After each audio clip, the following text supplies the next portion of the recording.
Welcome to this update video for the Necrons. It's update plus some discussion about the rules. Massive thank you to everyone that's been tuning into these topical videos I've been doing recently. The series seems to be going down really well. We're on a bit of a Necron theme at the moment. And as you can see, I've made some progress with the new Necron units. So if you like this style of video, it's sort of a new topical series that I'm doing, then do leave us a thumbs up and a comment. Would love to hear back from you. The comment section has been it's really good, loads of comments coming through, so great to see. Hopefully videos like this, more of them incoming. So we'll get stuck in and show you the models here. So if you're not already aware, I'm revamping my Necrons, and one of the main focal points is going to be Nightbringer. So I'll show you progress. That usually shows sort of halfway painted models, but just gives you an idea of where I'm at the moment. So there he is. He's nowhere near done, so no panic, I've still got a long way to go. We're working on the base, that's all colours picked out and washes done. Just got to highlight them and pick out the details. Obviously there's the flock and so on to do as well. And then some base colours, a bit of experimentation going on. You see his arm here. I wonder if you can catch a glint off of that on the camera there. I've been using a little bit of this stuff. It's the Vallejo the Shifters. This was reading the comments in the previous videos. I've gone for green, gold, cold blue. So there's a bit of blue, bit of green in that one, just to match up with the Necron colour scheme. And I've Dragonoff Nightshade just to fill in the crevices there. I wonder if you can catch a bit of a glint. I'm going to do that on the skin of this strange creature, and then on the blade I reckon I'll go for the chrome like I mentioned before, just to give that real glistening effect. That's the plan with him. A long way to go. There's loads of work to do on this. So I'm going to be like 80% trying to follow the box art. So there's lots of highlighting to do to lift him up. Loads of edging to do around here. Lots of effects.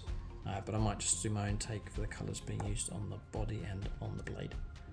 So that's Nightbringer, and the rules discussion in a moment is going to be focused on him. I think I've stumbled across, I'm sure other people have seen it, but there's like something going on with the rules where he might be incredibly tough to kill. So next up is him. Then I've been working on the Cadian Destroyers. Really excited about getting these done. So the stage these are at is the basing's all highlighted and washed, and then I've done the second. The base colours are done, so there's some greens going on there. Some of the brassy bronze colours are all done, and then 2 washes over the top. So first up, Null Oil, and then Agrak Surf Shade, and it's giving me that real deep, rusty, grimy, industrial kind of feel. And the idea of him is the next stage will be the colours that lift him up, so the silver's going on. Here's one of the Scorpekh Destroyers, and obviously lots of work to do on those blades, that neon glowing green, but this unit should end up looking very similar to these. So that's the progress so far. So perhaps just under halfway. I can show you a comparison between the 2 plasma sites. One on the right is finished, on the left just has the base colours and the wash is done. So a bit of work to do, but making good progress. Pushing, getting close to halfway through. Just wanted to show you that to give you a progress update. Exciting stuff, and it's the reason why I'm pushing hard here with the Necrons to get them done. We have a tournament coming up with the Phoenix Lords, an exclusive event with them, based here in the UK, but we've got players coming over from the United States, which is very exciting, and hope to have a big tournament. I've submitted a list. It is the Necrons, so I'm pushing to get that done. It's coming up middle of February. It's trying to get the list completed, finish these models off, and then use them in the tournament and playing games against some of the Phoenix Lord supporters on the channel. So if you do want to get more involved in the community and jump in with the higher perks, then it's Autarch and Phoenix Lord level. Do check those out, see what perks are on offer, but at the very top there is the exclusive events that we do for the Phoenix Lords. I'm very excited and looking forward to the upcoming tournament. Will the Necrons win though?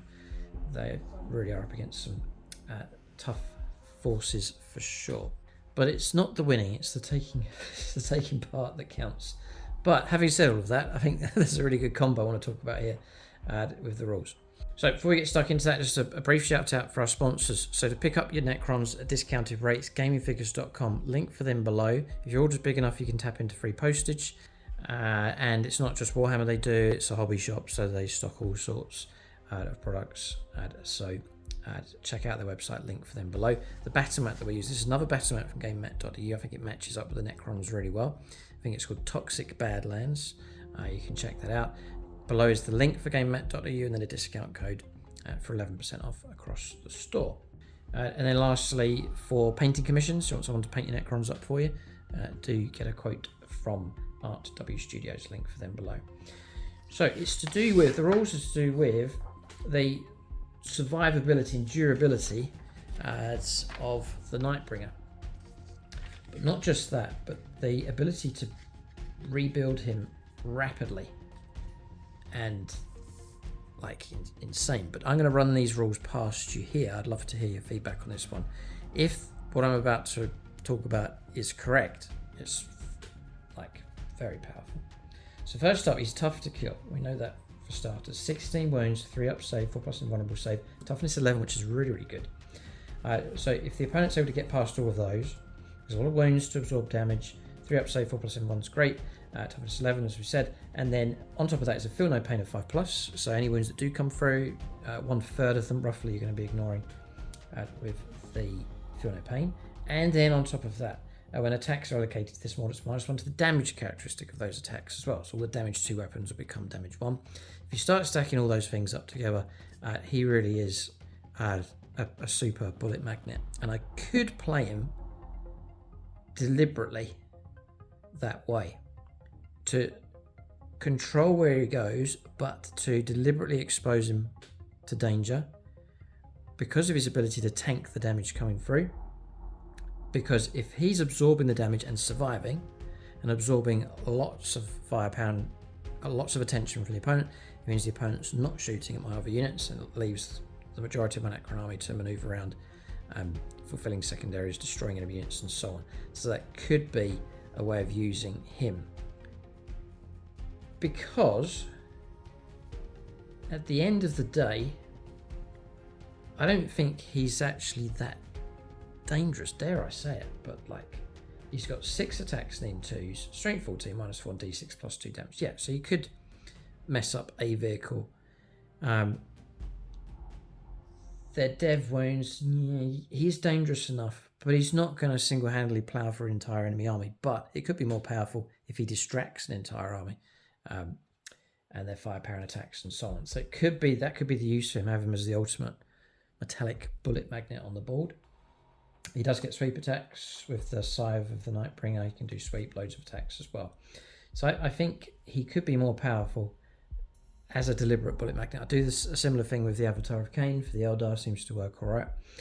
Do get criticism for it, why would you throw the Avatar of Cain away? But he distracts and absorbs the opponent's attention and resources, and that can leave my softer, more nimble Eldar units, let them be left alone, and they're able to go out and fulfill their tasks on the battlefield. So I could do that.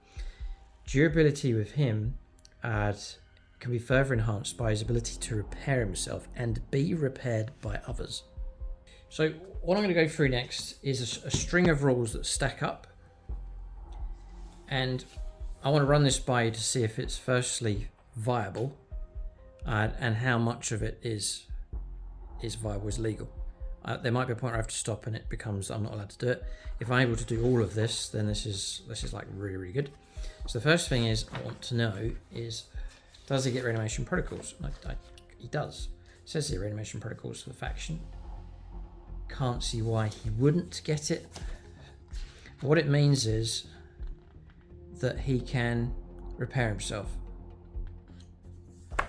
So that's our foundation, right? At the start of your command phase, he restores D3 wounds. That's really good. So he's absorbing all this damage. He's got the feel no pain. It's -1 damage, and then he can start to repair himself. So off to an excellent start.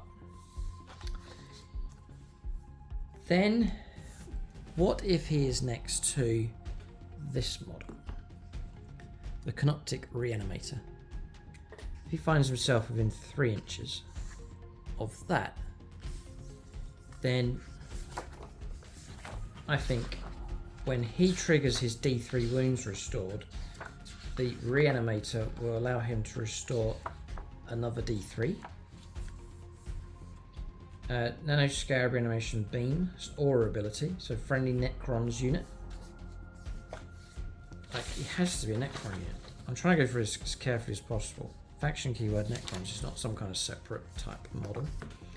So whilst the friendly Necrons unit is within 3 inches of this model, each time, now bear this in mind, each time that unit's reanimation protocols activate, you can reanimate an additional D3 wounds. So now you're looking in the command phase, potentially restoring D3 plus D3 wounds. So between 2 and 6 wounds. That's incredibly good, like really, really good.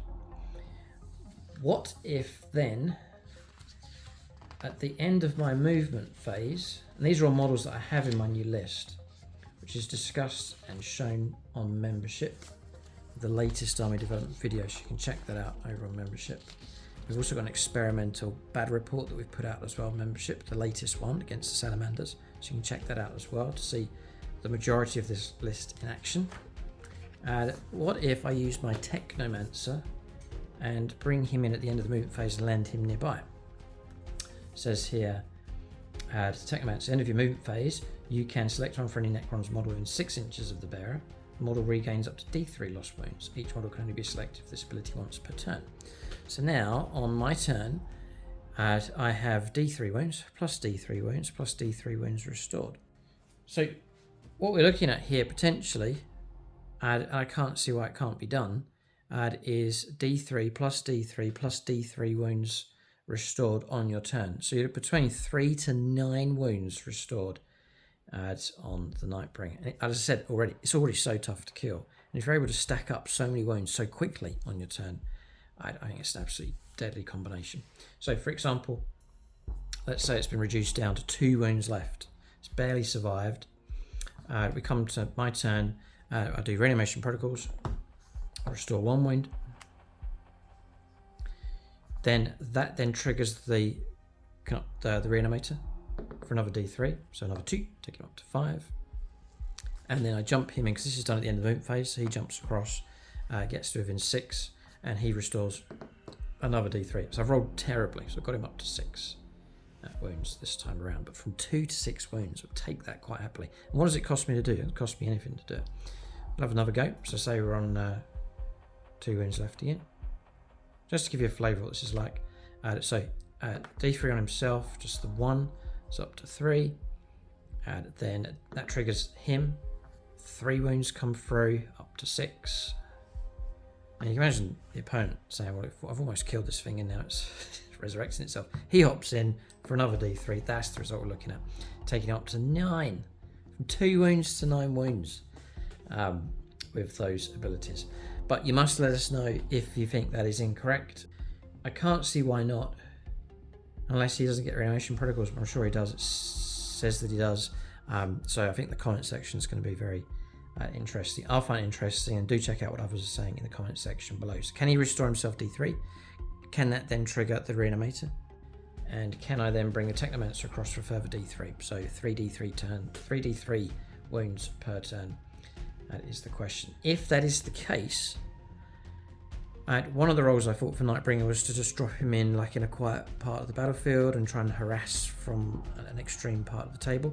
But could it be that he is instead going to be a unit that hangs around right in the heart of my army to absorb damage and to hang around with these models, and then to leap out when he needs to as a counter type unit, and also to act as the distraction, as we discussed earlier. He can move 10 inches, so he could jump out, say my Necron warriors are under threat. He then leaps out to take on heavier targets coming through. So that could well be an effective way to use the Nightbringer. I've got a feeling that if you play it right, it's going to be an exceptionally difficult unit to kill. And if he takes damage, absorbs damage, and then just restores all those wounds during the game, the opponent's spent so much time and energy, and they've got no reward out of it, because the unit they tried to destroy has restored itself. And it's still fighting away in the later stages of the game, which will mean you'll be very dangerous turns 4, turn 5. So that's the discussion. Let us know what you think in the comment section below. So Necrons, the new units, halfway through. I'm liking this theme with the armies on the channel at the moment. So take an army, breathe new life into it by carefully choosing some brand new units. We did it with the Thousand Suns, done it with the Eldar, really revamped those armies, and they're a joy to use. Very exciting projects. We're going to do the same here with the Necrons. with like a key pivotal model, some extra units. Hopefully we'll expand that out for the other factions on the channel as well. So for more Necron content, army development video, the extra battle report, do check out YouTube channel membership. If you want to work up in the higher tiers and join us and get deeper involved in the community, then it's the Autarch Phoenix Sword level, or you can support us on Patreon where you can get like the Patronic dice that's used in all of our battle reports as well.